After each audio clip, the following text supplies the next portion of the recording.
Hosted by Mike, the Big Cheese.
Welcome back to the Heavy Metal Mayhem Radio Show. It is Sunday, July 5th. I hope everybody, all my fellow Americans, had a great 4th of July yesterday. And what a great way to celebrate the day after the 4th of July by having our friends from the North, fellow Canadians up there on tonight's show. We got Sean Murphy, author from Echoes from the Pit. Greg Fraser, you know him from Brighton Rocks back in the 80s. He's got his new band called Stormfrost. They've been around a couple of years. We'll be talking to Greg tonight also. So stick around. We got a great show for everybody. Right there, I figured the first half of the show, we're going to talk to Sean in about a half hour. I think we'll feature a lot of the bands that he talks about in his book and on the compilation record that came out to accompany the book. So right there, Exciter, the mighty Exciter. I can't believe, like I say this every week, like, I can't believe that the band officially broke up again after we had John Ricci on the show a few weeks ago. And that's the first I've heard about it. All this time I thought they were working on a new record, and it looks like they kind of packed it in. So it is what it is, right? But we always got the memories of those great early records, and even the later ones are pretty good too, I have to say. All right, well, like I was talking about earlier, we're going to get to the Ottawa metal scene tonight, talking all about the bands that were a part of it. How about we play some songs from those bands? I got to start things off with my buddy Kurt Phillips and Witch Killer. Here you go.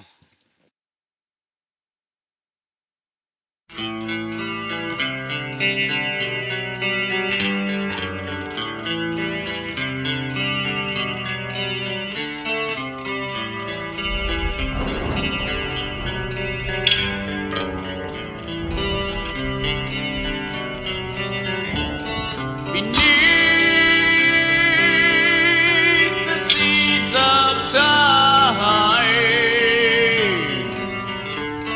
An ancient fiend came to be. Stormed the land with an upper hand. A racer red sword became his brand.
Oh man, Infrared with No Peace. Before that, Folkwolf with General Disaster and The Mighty Witch Killer with Riders of Doom. We're going to be talking to Sean in about 10 minutes. I'll get on one or two more songs between now and then. I ordered the book after we set up the interview. It came Friday night, but yesterday was the 4th of July here in America, and it was like a big party all day in my house. We have a barbecue, a pool party, so it was kind of a late night. And then we lost power again for like the third time in the last week. We've had temperatures over 100 degrees, I think, pretty much the whole week, and it kind of culminated yesterday with a bunch of thunderstorms and rainstorms and a power outage. So I didn't think we were going to get on the air and do the show today, but we're doing good right now. But if we do go off air, it's only because we've had another power outage here, and I can't help it, so I apologize. Hopefully, we'll get through the next 2 hours and won't have to worry about that. All right. Well, we got to get to Greg Fraser in the second half of the show. And that interview was already pre-recorded. I had, I had that. We were supposed to have Air Force on, Doug Sampson from Air Force, but he couldn't make it this week, so we scheduled it towards the end of the month. We had more time to take care of what he had to do. And Greg Fraser stepped in, but we had to pre-record the interview. And I was so exhausted this week from the heat; it just knocked the hell out of me. Being in the pool with the grandkids all day. I mean, what a rough life, right? But I was so tired. I went upstairs. I went to go lay down at like 7 o'clock at night. Mark's like, "Don't you have an interview right now?" I ran downstairs and jumped into the interview like within a second. So it feels a little rushed, but that was my fault, not Greg's. But there you go. All right, let's get on two more songs from Ottawa's finest, and then we will talk to Sean. How about Galleon with "Why Do You Want?"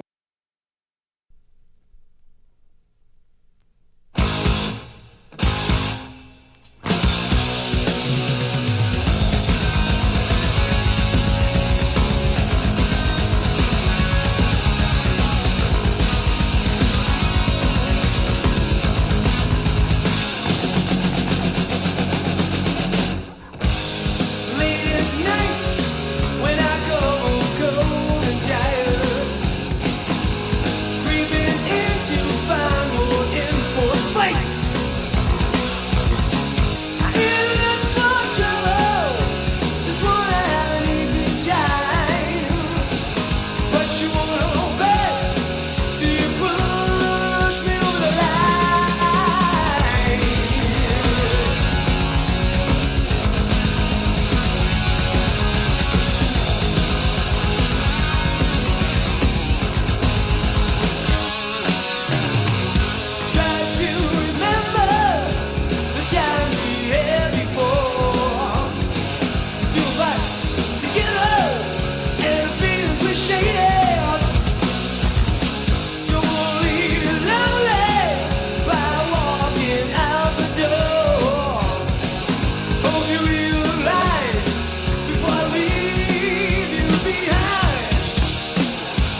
Oh man, how good is that stuff? Shock with Sonic Assault. It's been a while since I played a lot of these bands, and I'm glad that I was able to get back to them. Mostly from going through Sean's book. We're gonna get Sean on the line right now. We'll connect them. We'll talk all about it. This great book he put out. Give me a second here to dial him up, and there we go. Let's see if this goes through.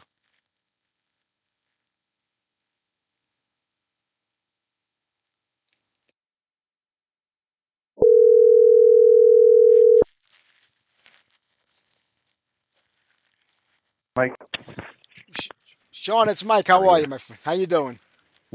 Excellent, my friend. It's good to have you on today, man. I finally got through the whole book today. It came Nice. Friday, so thank you very much for sending me the copy also. And No man, problem. what a great job you did in this. Going through this book, it kind of like, especially the first chapter of the book where you talk about yourself and moving from Montreal to Ottawa. I mean, I think every metalhead who grew up in the '70s and '80s kind of can relate to that with their own neighborhood, their own scene. It rings out a lot to people that were there at that time. So, I mean, thinking about this, I mean. What was the difference from Montreal to Ottawa? Was there a difference in the metal scene where you were more involved in it, or was just that coming of age point in your time when you moved in, then it all started for you? So I'll be honest in that at the time when I moved, it was about 1981, and so it was still a lot of that classic rock that was being played on radio in Montreal. There was a little bit of metal that you could catch late at night, like similarly to a lot of other cities at the time. But coming to Ottawa, there were a few DJs here in town that were not only playing metal, but they were also playing local metal as well. And I mentioned a couple of them in one of the chapters in the book. One of them is a longtime DJ here, in town named Jim Hercom, and another is another guy named John Tennant, who was actually in a band named Shock locally here, and they played a lot of metal, and they pushed the stations they worked for to play it. So it was a little bit different, but I know Montreal was not far behind on the metal scene either in terms of that.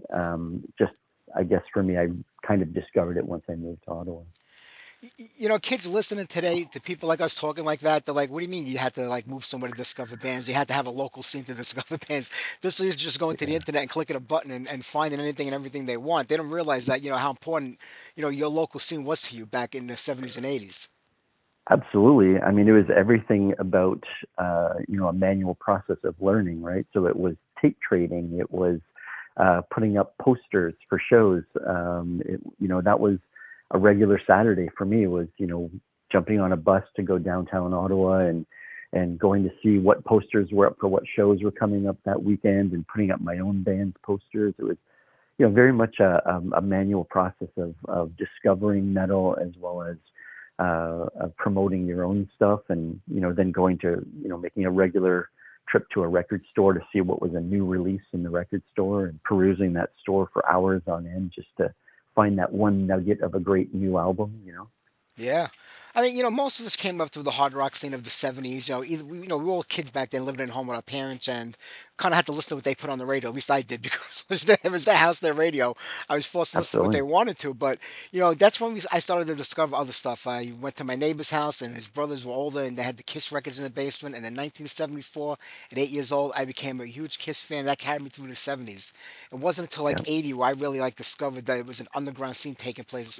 I don't know if it was technically supposed to be underground back then, but it was bands that nobody ever heard of before, and I considered that to be the underground where I was, and that's how it all started absolutely. for me. How did it start for you? What was the first band that made you say, this is something new that I want to kind of grasp Yeah. onto? So believe it or not, I had a grade 8 music teacher. His name was Mr. Black, and he would play Black Sabbath in our class. So, in a time where there weren't a lot of metalheads around, uh, uh, he just decided that he was going to break down, you know, songs like Paranoid and War Pigs and things like that, and be teaching us the musicality of that band. And then, eventually from that, then he walked in one day, I can remember, with Blizzard of Oz under his arm, and played that. And so that's kind of for me, how I discovered it. Also, I had the drummer in my very first band was a guy named Graham Mexican, an awesome guy. And he was one of the first guys that tapped into magazines like Kerrang. And for us, as young kids, we were like, what is this crazy, European magazine? Where did you find it? And He's like, oh, I found it at a local music store, and we all would, go and buy copies of it every week and discover all the bands from all around the world that they were featuring in those magazines. So again, it was just that very organic kind of way of discovering this music, and not like you were mentioning before, not just a simple click of something on the internet to say, oh, hey, look at that band. I mean, I find today it's kind of exciting that it's that easily accessible, that you can find out about a band, say, in Germany or Australia or wherever. But it was more exciting for me back then, and I think for everybody, to say that again, physically get up off your butt and head downtown and go into a record shop to discover this stuff. Right?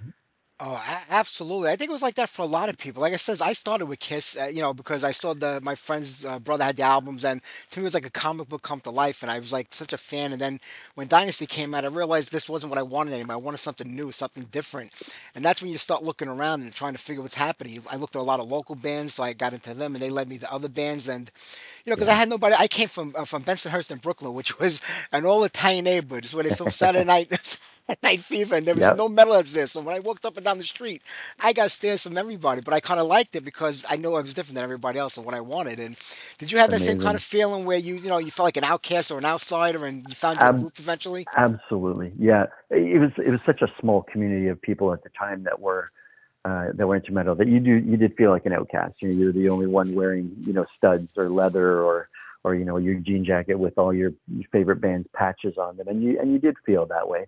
The closest people that we had to relate to were all the punk rockers, right?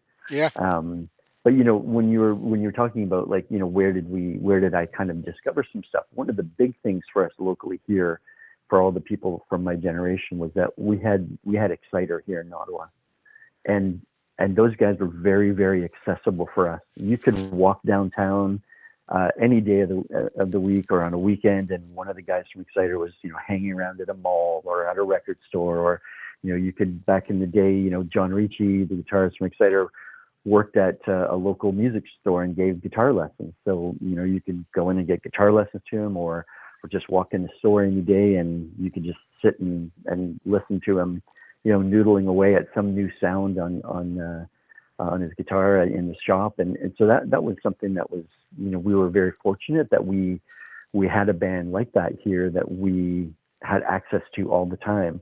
And we all kind of had the attitude that, like, if they can do it, then we can do it, you know? True. Was Exciter excited back then, or were they still Black Witch or turning into Exciter? Did you get involved with them or know them from the very beginning of the demo phase, or after the first record came out? Very early with demo tapes that they had put out around town as Exciter. So a little bit before I had moved to Ottawa is when they were in the other formations of that led to Exciter, because that came around the 78, 79 kind of time frame. So for me, again, I moved here in around 81. So that's when they were really forming the actual trio of Exciter and starting to send out those demo tapes. So no, never really got a chance to see them pre-Exciter, which I would have loved to have done, but unfortunately no.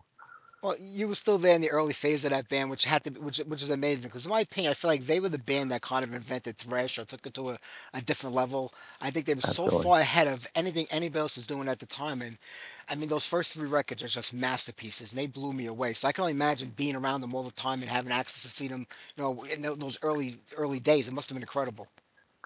It was. I mean, there's one show that stands out that I do mention in the book. Is It was a triple bill at one of our iconic venues called Barrymore's. It was an old theater that was converted into a nightclub for live bands. And so the sound and the acoustics in the place were great. It had like a big balcony seating, but it had an amazing floor right in front of the stage. And this triple bill was Exciter, Witch Killer, and a band called Incognito, which was an early formation of Pile Driver. So that, for me growing up was an insane, show to be able to say that you could see in all the early formations of those three bands. That's incredible. I mean, it was a great time. It really was. I look back at it so fondly because it kind of defined my youth, and I know yours from reading your book. It had the same impact on you. And people today could never understand, I don't think, what it was like to get up in the morning, go to like your local record store. You mentioned quite a few of them in your book that were like your mainstays, like for going to buy records, and just seeing those Yeah, album covers on the wall for bands you never heard of before, didn't know who they were, whether they were local to you or international. It was just an amazing feeling. Like every day we were discovering something new. It was like a learning experience because we had nobody before us to teach us absolutely. about this because we were there from the very beginning of it. Yeah, for sure. And I'm sure this is something you remember doing as well, but there's something that a lot of kids can't understand today. They will, push Spotify or Apple Music or something and just, play a song at will. Whereas if we wanted a song, sometimes we were waiting for the DJ to play it on radio with our fingers, ready to hit the Yeah, record button on a cassette player just so that we could catch that song, and then stop it at the perfect, point before the DJ started talking again at the end of the song. And it's just something that is not anything that younger kids today can even understand, right? absolutely. Before you mentioned Blizzard of Oz, and I remember getting that or hearing that for the first time at a friend's house. They were saying, "Oh, this is Oz. He was a singer for Black Sabbath." And I'm not really. I knew who Black Sabbath was. Wasn't familiar like with the whole thing because it was a little before my time. So I can't. And to me, I considered Ozzy to be like an underground band at that time. That's how Yes, new and yeah. different it was. People today like Ozzy. I'm like, if you were there in 1980 when that first record came out, there was nothing else going on like that around there. It wasn't like Venom or Merciful Fate or Destruction or bands like that, but it was something different. I mean, real different. I agreed 100%. Everybody did consider, Ozzy more underground at that time for as big as he got and as popular as he got, and everybody, no matter what genre of music you seem to like in his later part of his career, everyone loved Ozzy, right? But it wasn't the case back in that time, and he was also a pretty controversial dude at the time as well, right? I mean, we Yeah, all had the old, the old label warnings that we would have on our albums that we would buy, yeah. and that was, in large part because of things that Ozzy would do. So for sure, I feel the same way as you, and that to me at that time he was underground and new and, just this unbelievable, crazy new sound, right? Absolutely. Well, talking about your book, I mean, how did this all come about? I mean, it's great to reminisce about the days and the scene that you were a part of and things like that. But I mean, I could barely think back to like 2 weeks ago. Remember what I did? How do you get all this information? I mean, is your mind that sharp that you can remember that far back, or did you just kind of like go with what you can remember in your head at that point in time? So a combination of a few things. So in terms of like the inspiration for the book, it's just that I always wanted to write a book and I just didn't really know about what. I mentioned one of the local legend DJs here in Ottawa named Jim Harcum. He's my neighbor, and he wrote two books that were about the 60s and 70s in Ottawa, more about like the rock scene, right? Great reads if you want to catch them. They're called Rockin' on the Rito, if it's okay if I give him a little plug. Yeah. Um, but the so I asked him for probably about a year, like if he was going to do an 80s one, and then so I finally landed on doing it, and I said, I'll focus on just the metal because it's what I know, and really it was there's two things. So one is I did a enormous amount of interviews. I did a year and a half worth of interviews with probably 50, 60 different people, everything from former club owners to bands to even just fans, getting their recount of stories that they remembered. And then the other thing was there's a Facebook page that's just called Ottawa Metal 80s and 90s that is run by two guys here that used to be on a local university radio station called CKCU, and they ran a metal show that still runs today, actually. And so they put in a ton of work on that Facebook page, and so I have to give them a lot of credit that there was a lot of things that I could draw from there, everything from photos to contacts to stories that they had, and so it was very helpful with everything they had. And I sometimes I felt bad because I would get info from an interview from somebody, but then it would be info that was already on that Facebook page, and I'd be like, wow. So I'd get in touch with the guys and I'd say, hey, guys, like I'm going to kind of tell a similar or almost the same story as what you told already. Are you guys cool with that? And and they were very cool with it and happy. And in fact, they were a big part of the book. There's the foreword of the book is written by one of those guys. His name's Randy Chase, and he was just super helpful and instrumental in getting the book rolling for me.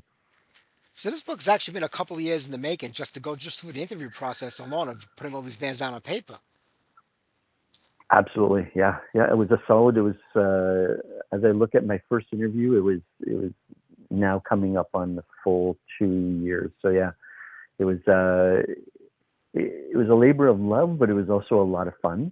And I think one of the most amazing things was some of these bands literally hadn't spoken to each other in decades, especially collectively. Maybe they had individual encounters with each other, but like to get the whole band together, like one of the most memorable ones was a band called Loxley, who are a local band here. They were super popular, played, they're almost like the house band for a local bar here called Roxanne's. And seeing them together on the interview, they were so excited, and they were, reminiscing, and they were bouncing off stuff like, one guy would say, "Oh, I remember this," and then that would cause the other guy to say, "Oh, I remember that." And the energy that it brought was amazing. There was another band called Boot Hill where they were so excited that I was actually I couldn't believe they actually did this, but I inspired them to go and actually re-record a new song. Wow. 30 plus years of not being together, they got back together and re-recorded a song, and that kind of made it all worthwhile. And if I don't make a single penny on any copy of a book, just having these guys get back together and talk again and reminisce about their old times and and then as well, I also had like a book release party, which I featured 6 of the bands on one night that all played live, and again, bands like Loxley. There was another band named Falkwolf. They hadn't played together in 30, almost 40 years. So it was amazing to see those guys actually get a chance to get together and play in front of some fans again. It was pretty awesome. That's so great. As somebody who's done like 1,900 interviews over the last 19 years, I mean, some can be really challenging, some go nice and easy, some are like this. It's just a great conversation going back and forth. Did you find any of those interviews really difficult to get through? You don't have to name the band if you don't want to, but I'm just saying. Yes, 100%. Yeah, you don't have to explain it to So me. no, so it's kind of funny in a way because and I do touch on this in the book. At the age that we were anywhere, we were in our teens to maybe our early 20s at the oldest kind of thing when we were in these bands. So we were super passionate about it, right? We all thought we were going to be big rock stars, and we were going to be the next big name, and we were going to live the life and be on the road and all this stuff. So we put a lot into it. So there were some bands that still held on to a little bit of disappointment that the band didn't work out. And so sometimes in interviews, it was funny. There's one band, I won't name the band, but it was pretty funny. They had one member of the band. They basically said, "Listen," he said, "I'll do the interview, but if you bring up how we broke up, I'll hang up on the call." Oh, God. So I was like, dude, it's like 30 plus years later, like let it go. But it still hurt him because he was so passionate about the band, right? And so that was my takeaway from it, as opposed to saying like, my initial reaction was, like let it go. It's been a long time. But then I realized like just how much everybody put into this, right? So yeah, it was fun, and but again, like you said, there were some challenging interviews, and there were some, there's a local band here that are legendary for us. They were one of the early bands throughout the late 70s and the early 80s, and they set the mark for what a live show should be in bars here, because they played it as if they were playing in an arena. They had the big lights, big sound, everything, big, crazy, show where they're running around all over the stage. Their name is Galleon, and those guys are still playing together 40 years later, and their interview was seamless. It was so easy because I barely had to ask any of the questions that I had, because they were covering off every time they start talking. I'd check off a question without even asking. I'd be like, okay, got that one covered, because they were just flowing and just going. It was really amazing. Like you said, it's because they've been playing all this time and they're kind of used to it. You do know the difference. Like when you interview an active band who's constantly doing, putting out records and doing interviews, they have a set of standards where they know how to answer questions and come back to you with a quick reply. Then you got bands like I've interviewed bands that haven't been together in 40 years. They didn't even know how I found them, and like you get Yeah. dead air. You hear the crickets in the background during interviewing, and I get it. I understand that doesn't make good radio, but I completely understand that. But were you comfortable doing the interviews? Was that something that came easy to you? Because you knew some of these bands, I guess, in person. Some you probably met for the I first time. did. Yeah, there were a few that I met that I'd never known because again the era stretched, between 1980 and 1995, and for me personally, I kind of started walking out of the scene at around 89ish to 90. So yeah, there were some people I met for the first time that I didn't know, and so I had to do some research on them, and luckily in today's world, you had mentioned you can find everything online, so a lot of these bands had uploaded their songs onto YouTube or something like that. Somewhere you could find their stuff. So I was able to get a little bit of a feel for who they were before I interviewed them. But for sure, yeah, there was, sometimes a little bit of nervousness on my part to say, hey, I hope I'm asking all the questions if I don't know as much about that band, right? The bands that I was familiar with, it was easy to ask the questions that I knew where I could probe and where I could go to, right? So, but everybody was awesome. Everybody was really amazing with the interviews and provided a lot of really, really cool, fun stories. And I think that's what I really wanted to focus on as well, was like the fun, going back to the joke I made about the guy who didn't want to talk about them breaking up. I didn't really want to focus on those bands, on those parts of the band, right? Especially for some bands like, for Exciter, for example, right? They've been through a lot over the years that they've been together. There's been a lot of formations and of various people in and out of Exciter. But for me, what I really wanted to focus on was just that early stage, and one of my biggest questions for them was, you had alluded to it, we all grew up in our homes with our parents listening to, like for me, like I grew up listening to Tom Jones and Elvis, and I'm like, how did I end up listening to metal? And that's what I wanted to ask, guys like Exciter that were going back. I didn't care about all the BS that went through over the years of them being together. What I wanted to know was, how in the hell did you go from listening to something like Elvis to, Heavy Metal Maniac or, pounding metal? Like, how did that happen? And that's what I wanted to focus on. So it was not about all of the drama of, and that goes for every band, not just Exciter. Every band had their share of things where they, again, their ups and downs as a band, right? That's why I really wanted to make it fun for everybody, right? So it made the interviews easy, and because again, I wanted to focus on the fun, and I wanted to focus as well too on a lot of the goofy stories that maybe have never been, that were always like talked about in the quiet corners, right? Let's bring out some of those to light about some of the crazy times on the road or the things like that. You did a great job. I mean, what I loved about the interviews were they weren't straightforward question and answer interviews. You kind of told a story during that interview, and it was like a start to finish type thing. Each interview was like its own little book in a way, and I loved how you put it all together that way. It really came off, interesting and different. There were a lot of I things like the appreciate Witch that. Kill interview that I've had Kurt in my show a lot of times, and I didn't even know some of the stuff. I was like, oh my god, how come we never talked about that? And like you brought out a lot of great information that really wasn't known out there over these years with a lot of these bands, and I'm familiar with a lot of them from back in the day. Some even I don't even remember her. They must have been like real local. And Yeah. I love it when you could discover new stuff even after all these years of these bands being out and done with. Absolutely. And I think I sent you a link to, I created a Bandcamp page where I uploaded everybody's, a few songs from every band that was in the book, as many as I could get my hands on. But I put a QR code in the back of the book so that anybody who gets a copy can click on that and have a listen to some of these bands they wouldn't know.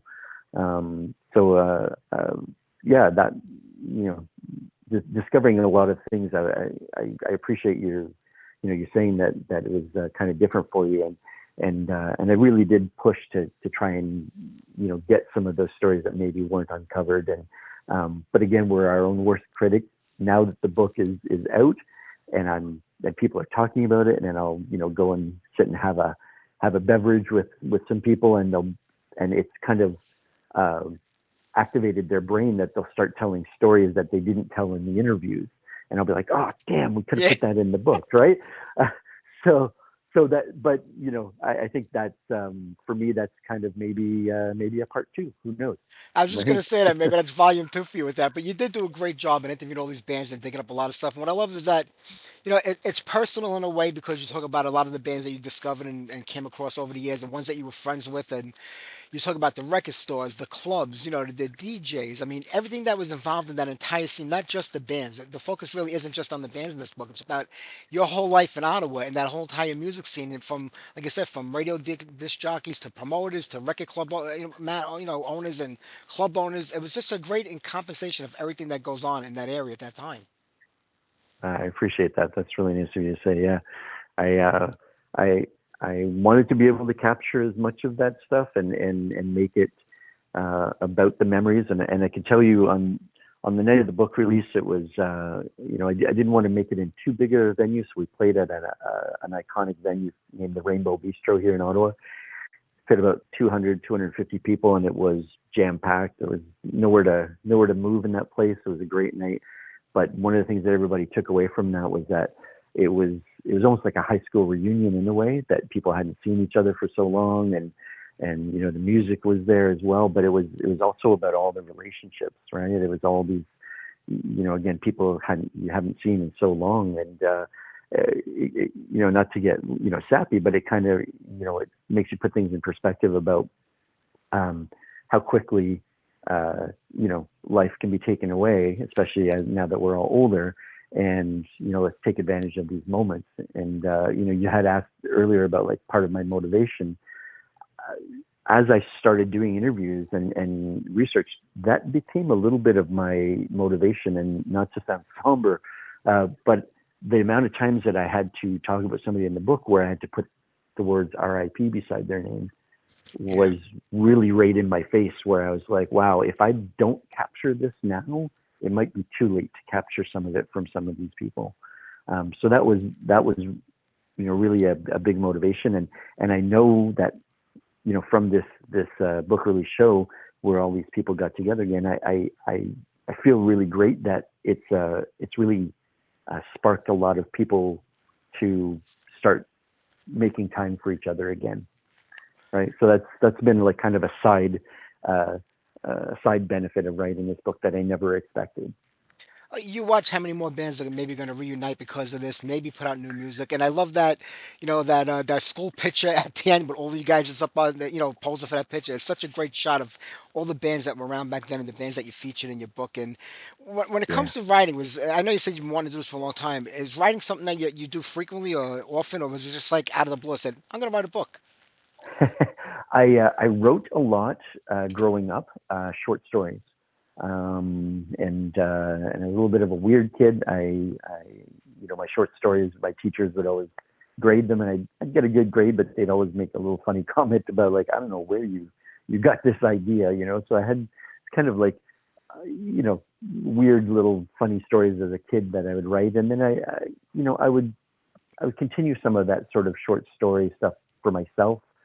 I started a book idea that I still may run with someday. Who knows? It was just kind of it was a life story kind of book, right? And really, what the focus was going to be was just the life of an average guy, right? All the things that we go through, and although we all say like, oh, my life is pretty boring. I've got my kids and my job, and I'm working towards retirement or whatever. But when you start looking at all the things that you've been through and gone through, you kind of go, well, actually, my life was pretty crazy and pretty exciting. So I had that idea kind of like always in the side, and I thought that's what I was going to write about again, until this sort of thing just kind of smacked me in the face and said, like, man, I this is something I know about and something I lived, and so I got to write about this, right? And you did a great job at it. I mean, was there that one elusive band that you just couldn't find or get in touch with for the book that you wanted Oh, to? yes, my good old pal Jeff Waters with the Metal Ah, Order. So here's the thing. So Jeff still has a lot of really close friends here in Ottawa that he is in touch with, and they had reached out to him, and he said he was interested in interviewing him and interviewing with me. And then he's in the UK, and it just didn't transpire. I was fortunate enough that enough people who were in the very, very early formations here in Ottawa of Annihilator. So there's a guy named John Bates, who is the singer. There's a guy named Dave Riche, who's a bass player. So I managed to get interviews with them and talk about the early days of Annihilator. But I really would have loved to have gotten that, perspective from Jeff. So it is the one that I do wish had it gone differently. But if Jeff's listening out there, I'll do an Annihilator only book, and I guarantee we can fill 300-400 pages of just Annihilator stuff in there. All right, you're gonna have to, because when he starts talking, he don't stop talking. He goes on for hours. You can Yeah, write a well, whole that's book just just on it. that. Yeah, but it's great when Yeah. you have a band like that. But I did you say you could also do a documentary around this? So I'm debating it, but my first step right now is I'm actually going to do a podcast. And what I want to do is do follow-ups on the actual book release and people's thoughts on the book, and then as I mentioned before, like all these additional stories that have come to people's brains now, I want to try to capture those in the podcast. And then I also want to give like a platform for some of these bands that are doing new stuff now. There's Witch Killer is one where they're, have reformed and they're playing shows and they're writing new material to soon be released. And, there's one of the bands in there that is a fantastic band that I really suggest everybody check out, is a band called Infrared. And they are, if you like thrash metal, wow, those guys are a band that could easily have made it big. And they still have quite a following, despite not making it big, but those are guys that I want to be able to feature what they're going to do next. Yeah, that would be great. Kurt told me you covered Dave the Saxon. Which band was that? Uh, the band that I did, David Saxon. Yeah. So my band name was Metal Storm, and then it migrated into a band called Massacre. And we never really ended up recording anything. I know there are cassette tapes that were around of our basement recordings and of covers and originals. But this whole process has sparked me to actually go back and dig and try to re-record our stuff with some of the original members. So the drummer in Infrared, ironically, his name is Al Grew. He was my drummer in that band, and he had an insane memory for like the lyrics and how the songs went, and he started like singing them to me, and I was like, "Well, dude, how do you remember this?" And then by complete luck, I was digging through a bunch of old boxes, and I started finding like all my leather studs that I had made, like wristbands and things like that, and belts and whatever. And then at the bottom of that box, sure enough, were handwritten lyrics from Wow. 2 of our songs. And I was like, wow. So I'm trying to kind of get the band back together, as it were, and see if we can record those songs and fill in the blanks of the stuff that we don't remember, and probably add new parts to them. But I'm hoping that can happen. It'll be fun. The last guys that tried to put the band back together was the Blues Brothers. You know how that turned out. So I'm hoping you have better luck, and that would be Exactly. great. But Sean, I gotta let you go in 2 minutes because I have a fellow Canuck coming up next, Greg Fraser from Brighton Rocks and Amazing. Stormforce. And but like, if you had to pick one band to you that truly defined what Ottawa and Ottawa's music scene was all about, I mean, who do you think it would be? Oh, that's a tough one. Again, Exciter, because of the fact that they were the guys that were breaking the barriers for everybody. But my personal favorite has always been Witch Killer. I got to tell you, Mike, standing in front of those guys and seeing them play in Ottawa again, and seeing Kurt literally in tears on stage because this has been his dream to come back and play in his hometown again. That to me was just unbelievable. But I will throw a name out that we haven't talked about, which is a band that is, one of those guys that timing was everything, and it's a band named Shock. And I really encourage everybody to have a listen to them and find their stuff. It is unbelievably good, and I really think that they embodied everything about the Ottawa metal scene at the time. They really did. And right before you came on, I played Sonic Assault by Shock. They were such a great band, and man, I'm hoping that Awesome. something can trigger that. But Sean, it was so great talking. I mean, tell everybody where can they get the book? Where's the best place to buy it? Best place to buy. I mean, it is available on places like Amazon, directly from the publisher, which is named Friesen Press, or you can go to my website, which is www.echoesfromthepit, but there's a dash in between each word, so echoes dash from, and it's .ca, because good old Canada.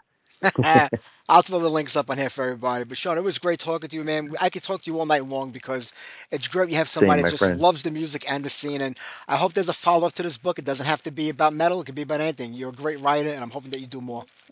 I appreciate that, Mike. That's really kind of you saying, and I can't thank you enough for giving me this platform and this time with you. It's my pleasure, my friend. The best of luck with everything you do in the future. Take care. All right, take care. Bye bye.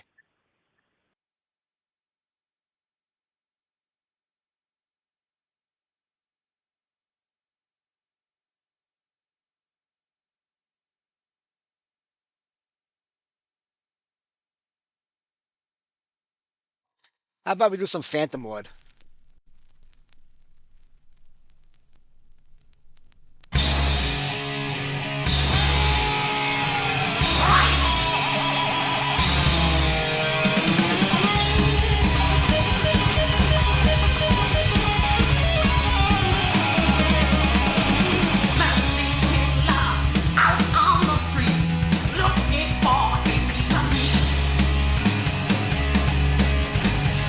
Your pieces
All right, Christian wanted it. August, another gloomy day. I love that EP from back in the day.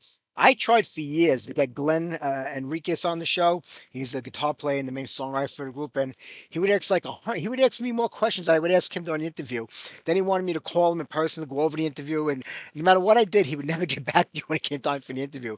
So I finally found Davey Aylor, the other guitar player in the band, and we had a great interview when he was on the show. But they have a new record. They're working on it right now. But they've been together. They've been back together for over 20 years. So I don't know if we're going to see that record in our lifetime or if the kids are going to be finishing the album for them. But I believe it's still Glenn and Dave, and I think Jerry, the bass player. Maybe they have a new bass player. But the singer they got, Josh Jones, he's been in nothing but death metal bands. So I don't really know which direction this group is going in right now because August will fall from anything but just a heavy metal band, you know. So musically, vocally, I don't know what's going to happen with these new tunes. I'm hoping they put up something so we can kind of hear it out. But on the good news, Sneak Attack recorded a new record, so I gotta take credit for getting that band back together because I tried a long time ago with Mark, and I talked to the singer the other day, and the record is almost done. So, and Mike Sabatini from Attack is the one that put the record together for them. So, I'm looking forward to that. And we'll get them back on the show when that record finally sees the light of day, which I think is going to be this year. All right, let's talk to Greg Fraser. First, let's play something off the first Stone Force record, Uninvited, and we'll talk to Greg right after.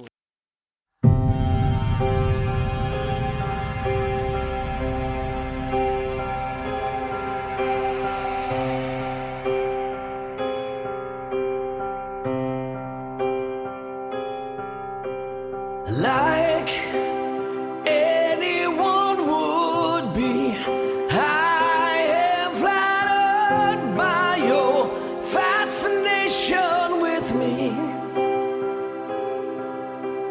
Like any hot-blooded man, I have simply wanted an object to crave. But you're not allowed. You're uninvited, unfortunate slight.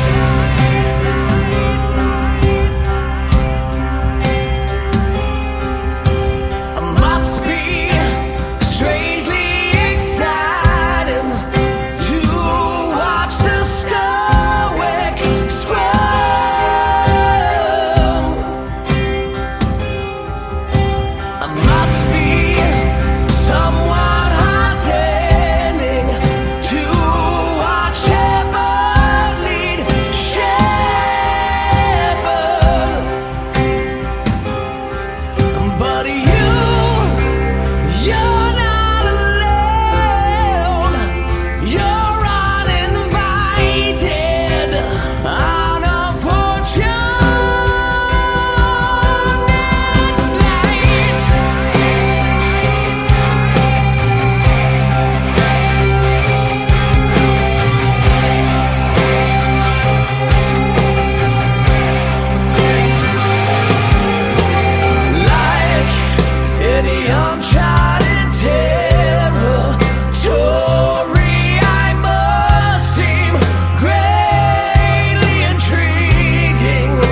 Greg, this is Mike. How are you tonight? Call from. Hi, this is Greg Fraser. To accept, press 1. To send a voicemail, press 2. Hey, Greg, this is Mike. How are you tonight? I'm doing very well, Mike. How about yourself? Hey, I'm doing great. I'm talking to you. Then I couldn't be any better. Oh, well, thank you. And likewise. Thanks for having me Uh, on. this is my pleasure. I mean, listen, I mean, it's been like 40 years of you giving us all this great music and another Stormforce record. You're just continuing that streak of, great hard rock. I mean, I don't know how you keep coming up with album after album, but you managed to do it. Wow, that's really kind of you to say that. Thank you so much. Yeah, we're really excited. That our new record's finally finished after all this time, and it's coming out. The full record's coming out in August, and really looking forward to it. The fans are gonna love this one. I've gone through it already. I mean, you never disappoint. I have to be honest with you. But you go back to the first record. I think it was in 2000.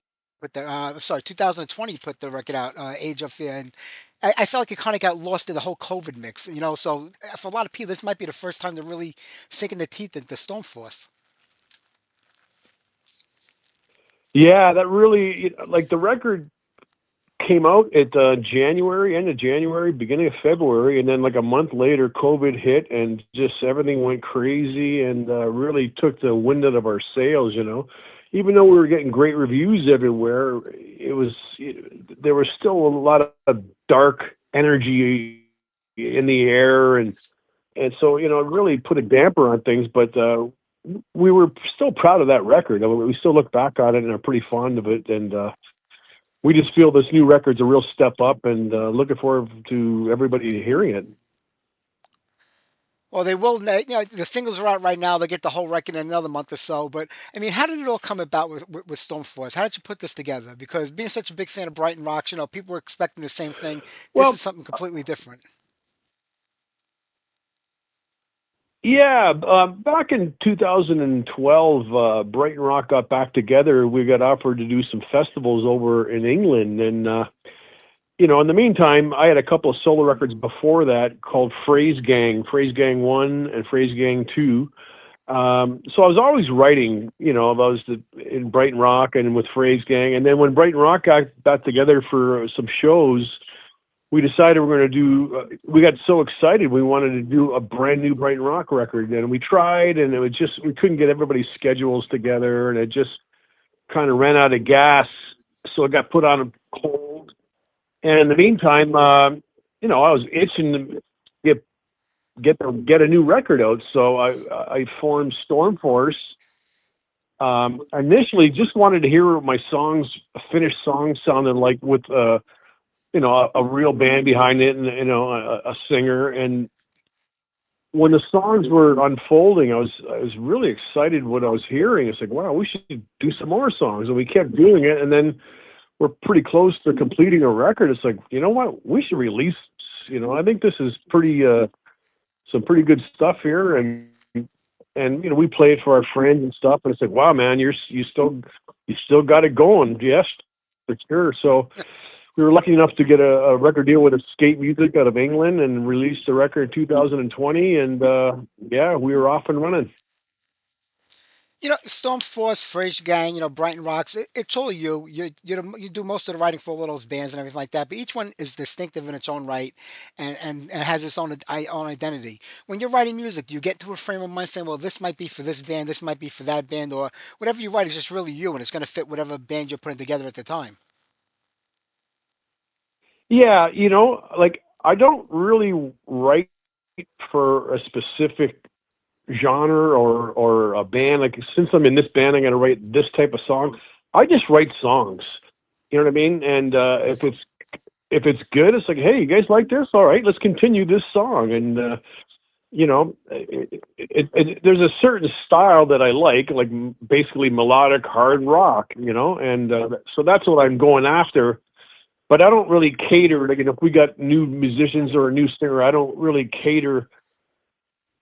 Change my ways of writing. I just write and write and write, and then most of the stuff's okay, but every once in a while you'll pull something else. Hey, I think we got something here, and then we'll really focus on that and complete it. Because you hear the old term, I got writer's block. Well, I get that once in a while too. And it doesn't mean I can't come up with ideas. It just basically means a lot of the ideas I'm coming up with don't excite me. So I'll just keep moving on. But I'll keep laying riffs down and vocal melodies down on my phone and see what really jumps out at me. And then I'll go back and revisit them and go, you know what? I think there's something there. And I'll play it to our singer Pat or the guys in the band. Hey, you like this? Yeah, yeah. Let's do that one. So then we'll take it from there and we'll storm force it.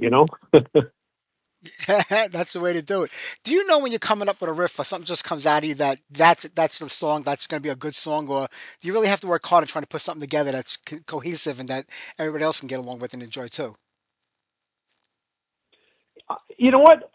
Like when I pick up a guitar, like a lot of guys when they pick up a guitar right away they start wailing and doing all these leads and stuff like that, which I do occasionally, but most of the time I just I try to come up with a riff spontaneously without any like pre-thoughts. I just start moving around and like, hey, I think there's something there. I like that. And then something will jump out at me and I'll latch onto that. And, but what happens sometimes is you get a roadblock, you got a great intro, like that's a killer intro. And you got a good verse. And then all of a sudden I got no chorus. I don't know where, so you just run into this roadblock. And I got tons of songs like that. The song starts out great. The first verse sounds great. And then it comes to the chorus. I can't find nothing that matches it, that lifts the song. And that's the tricky Yeah. part that can be hard sometimes. But sometimes everything just unfolds like automatically from start to finish. And that's a gift from God, man. When that happens, it's like, wow, how did that just happen? And there's other songs where you struggle. I mean, there's a song on the first record, Different Roads. I wrote that song like 30 years ago, but I could never get a bridge. We do some chorus or do some verses and chorus and verse chorus. And naturally you go to a bridge into a guitar lead type of thing. And when I got to there, nothing I came up with worked. And then finally, when I started up with Stormforce, out of the blue, I found something and went, oh my God, that's it. That's the missing piece to the puzzle. And there you go. You got a finished song. So it's fun. I mean, that's what I enjoy about it. Just stumbling upon these things that come out of the air, and you don't know where it's going to lead you and what kind of a path. But sometimes the end result could be fantastic, or it could be a miss. You never know, man. You don't know how it's going to go, but when you come back to a 30-year-old riff, I mean, is there something that just pops up out of memory that you just happen to remember that riff might fit, or is everything on tape somewhere that you can go back to and listen? Yeah, I got like different lists. Like I got one list that's just nothing but riffs, and then I'll have another list, like a shorter list of songs that what, I'm not giving up on this one. This one's still so and there's certain songs, like I said, the one that's been 30 years. It's always in my head. I just never lost it from my head, and I know when I have stuff like that where I don't forget it. Those are the ones that seem to resonate with people the most for some reason. Like I know some guys that never record anything. They just try. They come up with an idea and it's like, oh, I'll work on that tomorrow. And if the next day they wake up and they don't remember that idea, they assume that it probably wasn't good anyways. And sometimes I agree with that, because sometimes you'll get, I do a lot of vocal melodies where I'm just humming what the singer would sing. And I'll have stuff like that buzzing around in my head, especially when I'm driving a car and stuff like that. I can't play my guitar, but so I have all these melodies in my head. And then there's certain ones that years later, they're still there, It's like, wow, there's got to be something about that melody that it keeps coming back to me that, needs to be finished. And so, I cherish those type of things. When they do get finished, it's like, oh, okay, there it is. Is there that one riff that's in your head that you just can't remember? You got bits and pieces of it that you didn't record or write down at that time, and you're still trying so hard to remember it right now. Oh yeah, absolutely. Oh, for sure. I mean, like there's guitar riffs. There's even like drum beats. I'll get like a certain drum beat in my head. I go, that'd be a great pattern to riff over, you know. And I'll just get in my phone and boop, tap, boop, boop, tap, boop, boop. You know, I'll just do a drum beat so I don't forget. And then I come home and then I'll listen to it and just start jamming into that. But yeah, you never know what's going to just fall into your lap. You know, I mean, sometimes I'll equate this to being like a painter. You know, you got a blank canvas in front of you. You got a brush in your hand, some paint. All right, now what? What am I going to do here? Yeah. You know. And sometimes these painters have a vision in their brain. They already know what they want. They can see it in their brain. It's just a matter of getting it on the paper. And I find that a lot with the music. I get like these melodies and guitar riffs and stuff buzzing around on my head. It's just a matter of getting it out there and finishing it, you know? Are you the kind of songwriter that likes to bring in a complete song to the studio where at least you have an idea of where the bass, the drums, the singing, maybe keyboard should go? Or do you come up with just the main body of the song, bring it to the rest of the band, that everybody kind of works on putting their parts together to create that final product? A bit of both. Like for me to present a song to the band, most of the times, I got to hear it completed in my head to see if it still excites me, you know? Because like I said, I'll have certain songs where I love the riff, I love the pre-chorus, and then the chorus will come in and it's like, nah, that sucks. That sucks. So what I'll basically do if I have a finished idea of how a song could go from start to finish, I'll just like, in GarageBand or something, I'll just get a drum beat, just a basic drum beat like poo tap, poo, no rolls, no crashes, and from start to finish.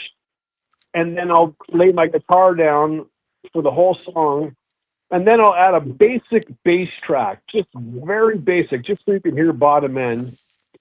And then I'll hum a vocal melody over top of that, and I'll present that to our singer Pat. I go, Pat, here's a song I got.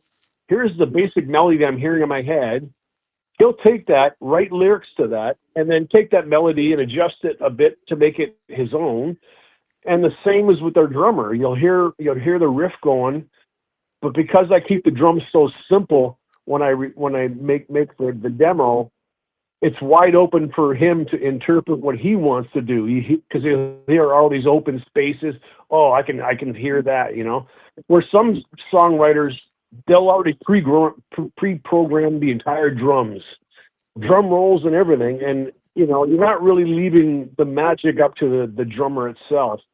But that's cool for them. I mean, some of those songs are unbelievable, right? But it's just not the way I write. And so I try to leave everything open for once I present it to the guys, and they can put their own style and stamp on it. Because that's what I want from them in the first place. That's why they're in the band. They bring so much to the band. They'll take a song that I think's okay and then bring it to life. It's like, oh my God, that's better than I could ever imagine. And that's a blessing when that happens. I can imagine. It was almost 6 years ago that the debut record came out by Stormforce. Do you think that's a good amount of time between records, 5 or 6 years, or should it be closer together? We live in a world today where people just have really short attention spans and they forget things really quick. So, is there a gap between like albums that you prefer to have, or it just happens when it happens because you got to write these songs? Yeah, you know what? I prefer it to be a lot closer. I mean, I was hoping maybe 2-3 years later. Like if you look back, Pat, our singer, was just saying today, you look back at some of these old posts, like in 2022, yeah, record's almost done. Hope to have it out by the fall, and that's 4 years ago. But the problem is when time starts getting away from you like that, sometimes the songs you're most excited about start becoming stale to you. Now all of a sudden you've heard it so much, now it doesn't excite you. It's like, you know what? I don't know about that song anymore. And that's not good.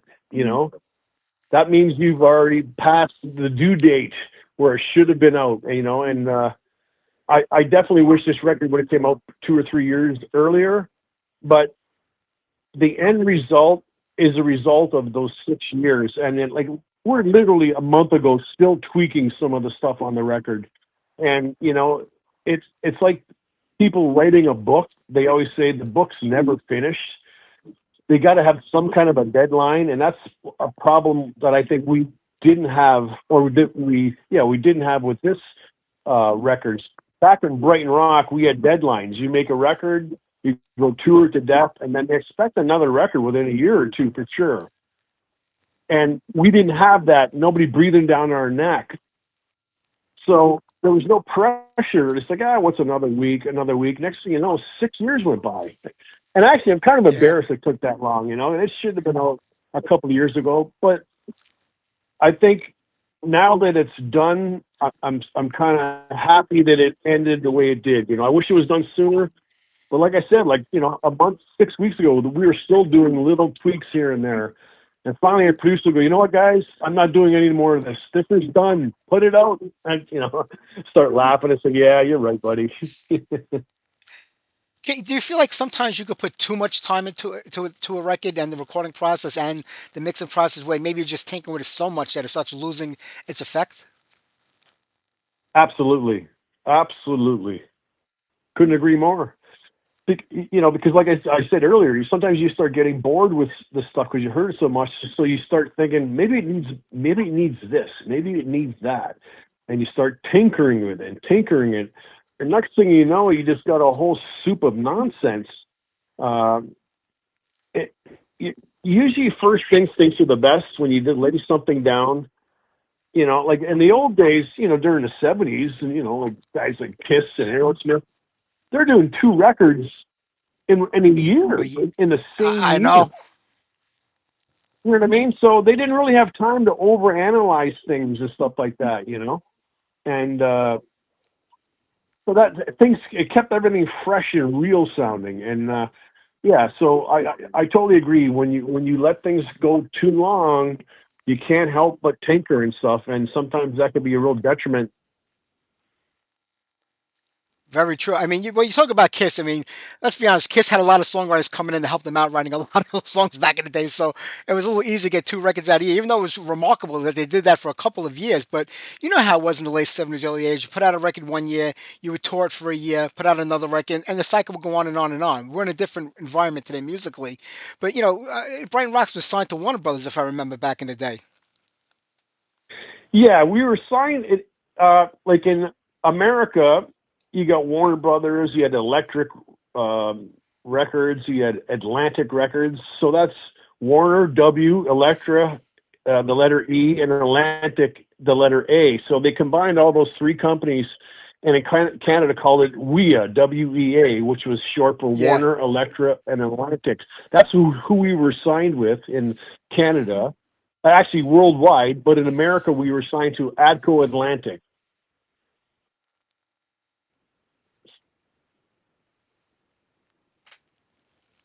Are you still there? Great. Yeah, I think I lost you. Okay, you're back. Yeah, I lost you for a minute. But I got Atco that's where we got cut off. But yeah, when you sign to a major label, I mean, when you sign to a major label, do they expect a little bit more from you than when you do something independently or on a smaller label? And the guidelines that you have to follow that maybe you're not really fond of, that they want something from the band that maybe that's not who you guys are. But I thought you delivered everything that a band should deliver, especially back in the 80s, in those days. Well, the bigger the company, the more money they invest in you, and they want a return on that investment. And when you put a record out, it doesn't go double platinum right out of the gate. They start having suggestions for your second record. So all of a sudden, we need a hit. We need a hit. We need a hit. They listen to the record. No, we still need another. You get a smaller record company or independent. There's nobody saying that to you, right? And so that's good in a way, but when you really think about it today, rock radio, like the big stations are just basic classic rock now. Like in Toronto here, we have a Q107, right? That was the station in Canada. Now it's just nothing. Like they're breaking bands. They've helped break Brighton Rock. You got these new bands come on, the new record, and they would play it, and then boom, you got exposure, and that was huge. Now that same station is nothing but classic rock. It's going to be Tom Petty, Bob Seger, Fleetwood Mac, Billy Joel. Like it's the same stuff every single day. So the need for a hit single not so necessary anymore. You know what I mean? As long as you can find a fan base that you can appeal to without losing yourself with other opinions and people trying to inject their own ideas into something that you're creating. If you can get away from all that, I think it's a huge plus now. You know, you're not going to be Yeah, as big as those bands in the past. Nobody is. Those days are gone. But you can create, a nice little group of fans out there that'll follow you to the end. You know. it's true. It's amazing when I look at broadcast radio today, even if it's satellite radio like Sirius XM or the local stations, the FM stations, they were so relevant and breaking so many bands back in the 70s, even into the 80s. And then I know music changed in the 90s and rock fell out of favor for a while, just like everything has a life cycle. It comes around again like that. But if all they do is focus on the older bands today, where are the new bands coming from? Where's Stoneforce going, like on broadcast radio or national radio, if they can't get that attention? I mean, it's crazy to think about it, but this is the world we live in right now. It's all about the classics, the oldies. I mean, whether the oldies today come back to the 90s when you think about it, but there's no I outlet for a know. band to break big anymore, like on regular traditional radio. Yeah, that's where you got to hire a team of like 20-year-olds and go, okay, make this viral, and they're just put it on TikTok and all those streaming things, like all those. That's where a lot of bands are being discovered now, like on TikTok and stuff like that. And us older guys like TikTok now, it's like, well, wait a minute, man, you're missing out here. I mean, there's bands where they're getting like major, major, major views on a 30-second clip. The Yeah, song's not even finished, and these kids today, that's all they're hearing is, "I love that, I love that." They don't even say where's the rest of the 4 minutes of this or 3 minutes of the song. They're just happy with that clip, and then it's to another clip of another band, and that's a lot of.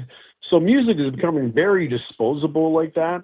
You know, like a young kid today, the chances of them sitting down like we did back in the 70s and 80s, sitting down, putting an album on, and listening to it from start to finish, those days are yeah, gone for like young kids.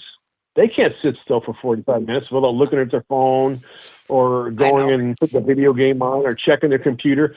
Like it's that's just the way it is. So you need a I know. band like Stormforce to come out and kick him in the ass and go, check this out. That's what you have to do. It's funny because, I remember those days, like I said, going to that record store, buying the record, coming home, putting it on, shutting my bedroom door as a kid, and just playing that album from start to finish over and over again. And I don't know if it's because we had less options back then. All we had was our cassettes, our 8 tracks, our vinyl records. We didn't have everything available to us like kids have today, but you will still think they'd be able to focus on more than 30 seconds. And you're right. So many bands that I talked to, they're like, well, we had to change our writing style around. We had to, change the way we do things because, we got to get that 30-second clip out there and get attention from it. But as an artist, I mean, great, Yep. that's great for a marketing firm. But as an artist, that's got to bother you that you're going to say to yourself, I write these songs, 4 or 5 minute songs, and all they care about is 20 seconds.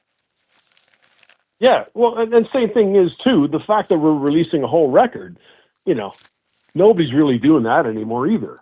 But I'm still No, old school, I still, my favorite bands, I want to hear a whole record. A single here and there, okay, yeah, whatever. I like that song, but where's the rest of it? Like I grew up on that. That's in my DNA. So, a lot of people going, what are you doing releasing 10 at once, man? Just every 2 months, release another single, and then another single, and then another single. And then, I don't know, to me, I just can't, because I'm old school, I can't take that serious. It's like release a single or two, or maybe three, and then drop the record. absolutely. I remember when the Napster thing happened, like maybe it feels like a long time ago, maybe 15 years ago, when bands were getting crazed about it because they were trading their music, new music, and Metallica got involved in that. People hated Metallica for it. They were right about what they said and did at the time, because it led to worse. I mean, when I look back on that now, that was mild compared to the way things are now, with like I said, Instagram and TikTok and all these other sites are really taken away from the purpose of music. It's supposed to take you to another place. You're supposed to sit back and relax and enjoy it, get excited about it, and you've given us some of the greatest hard rock records ever, and if that music can't draw an audience, then we're really in a lot of trouble. Oh, absolutely. I mean, like you said, there's too many options now. Like the first big thing that I noticed when things started to change uh, before computers was video games. All of a sudden, when video games started becoming popular, like I remember Pac-Man, and then but your home stuff like Mario Brothers and Super Mario, like all of a sudden people would start getting addicted to that. Now, video games is the biggest money making entertainment platform there is. Like more than movies, more than music, video games. So there's kids that are the only music they're discovering is from the video games. A song, might be an old Aerosmith song from the '70s, and that's their new favorite song. But traditional radio and stuff like that, like for the young kids of today, it's going to be tough to keep that going, man.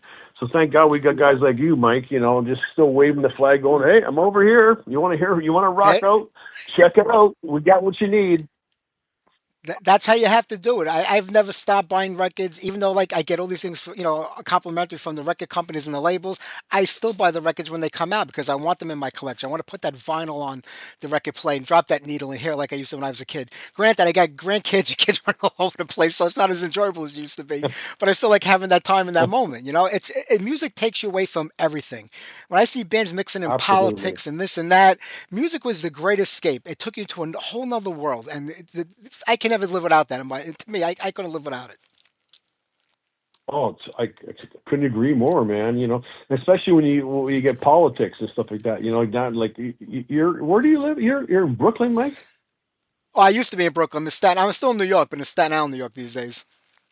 Oh, okay. So you got the whole Trump and then Biden thing going on, and then so now you got half of your countries, one way and the other. So now you drew a line there. So now, like, if you like him, then I don't like you, right? But then you Yeah, you might see these people at the same concert, you know, high fiving each other without even realizing, they might actually hate each other, but because it's the music brings them together, right? And that's what it does worldwide. You see these absolutely. bands that go like I hear about all the time. They go like Argentina and Spain and where they don't nobody really speaks English, but they know every single one of those English words to those songs, and they're all singing along. It's like that's astounding to me. That they would learn the words like that. And it's crazy. So that's what music is, man. I totally agree with you. Yeah, music is like to me, it's one of the most important things in the world. I'm glad that people like you are still putting it out and still writing great songs and continuing to do it. It's a big thing, and it lasts forever in my mind. And I'll take it with me to the grave when that time comes. Hopefully not for a very long time, but we're all getting up there in age right now, so we got to enjoy it more and more when we get it. But with this new record, you guys signed the Brave Words. Tim put out this great label a few years ago. He's been making some amazing signings. You're the latest on there. I mean, it just kind of rounds out the card. I mean, we've watched it to Brave Words. Sorry, what was your question? Oh, I was saying, Tim Henderson from Brave Words started a label a couple of years ago. No, this. He's been making these. The, I'm sorry. I heard all that. Just the actual question at the end. I didn't get what you said. Oh, how did you come to sign with Brave Words? Oh, okay. One of the marketing guys that works for Brave Words, his name is Michael Brandbode. For the first record, he helped out a lot with us. Uh, and then when the record was finished, because we're friends, I go, "Hey, Mike, you want to check the new record?" "Oh, yeah, man, send it over." So I send it over, and he goes, "What are you going to do with it?" "I don't know. I'm going to maybe shop it around and stuff." And he goes, "Well, I'm with Brave Words now, and we'd love to work with you." And so that's basically how it happened. It's one of those things like that. The Yeah, previous rec company wanted to re-sign it, but I just felt it was a better fit working with Michael and stuff. And Tim's a Canuck like myself. We only live like an hour apart, from each other.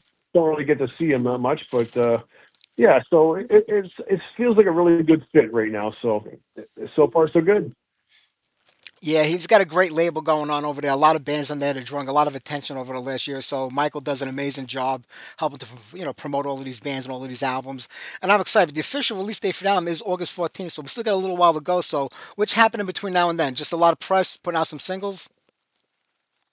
Yeah, we're gonna release two for sure, and then when the record gets released, we might release one right almost immediately during then or after.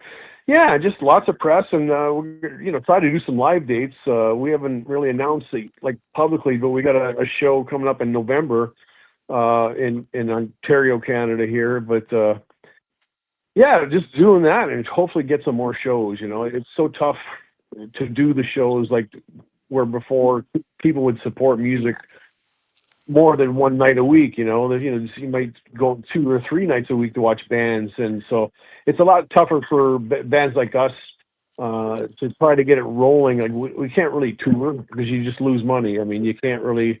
So it's real tough, but we're gonna plug away anyways. We're just gonna find a way and play some more shows and some promo and some singles and do a video and keep the ball rolling, my friend.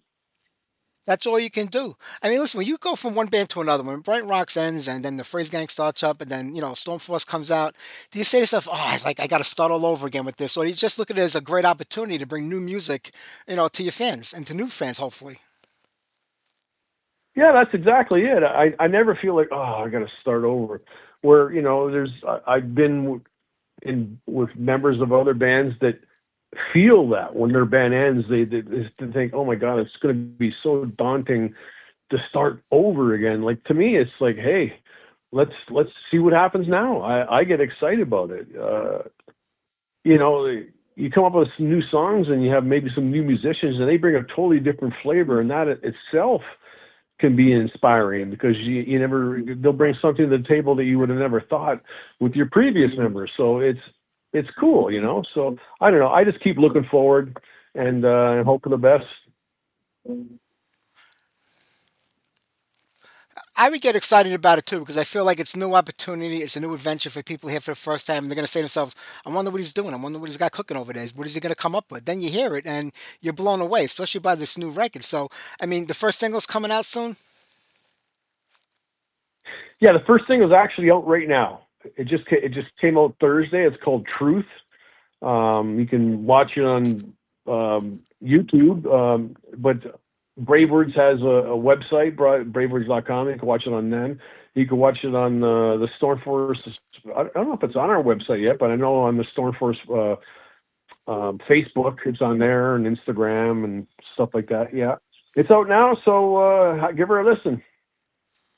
They should. And listen, I love this record from start to finish. Anti-social media is probably my favorite because it's so kind of relevant to what we were talking about earlier and what's going on in the world today. I mean, I think you kind of hit the nail on the head with that song. It's funny because up until like maybe a month ago, that was going to be the title track of the record. Oh. And then we decided to call it Truth at the last minute. Now let's call it Truth. So yeah, so it's weird, but that's those lyrics. It basically tells you a lot what's going on in the world. Everybody's getting fed up and they want to rebel against higher ups in the world, whether it's politics or just the business people you're working with, and people are so focused on their phones that they're totally oblivious to the real things that are going on. You know what I mean? So. Very true. You know what? Politicians come and go. Politics comes and go, but the music lasts forever. So, Greg, it was great talking with you tonight. I'm so happy that you got this coming out right now, and I know we're not going to wait another 5 or 6 years for the third record, so I'm happy about that.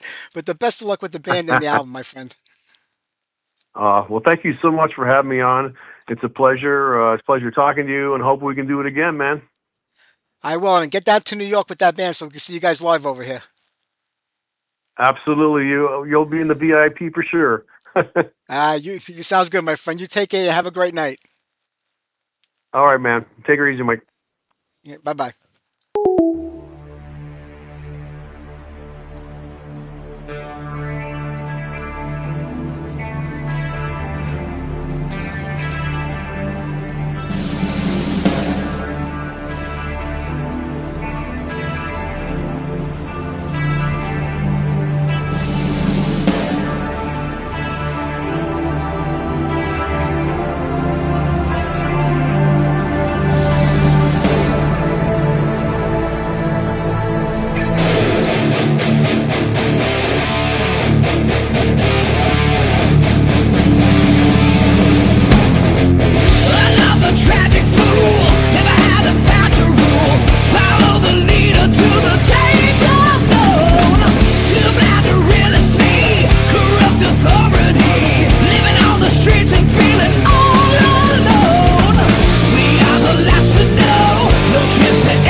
legions of you.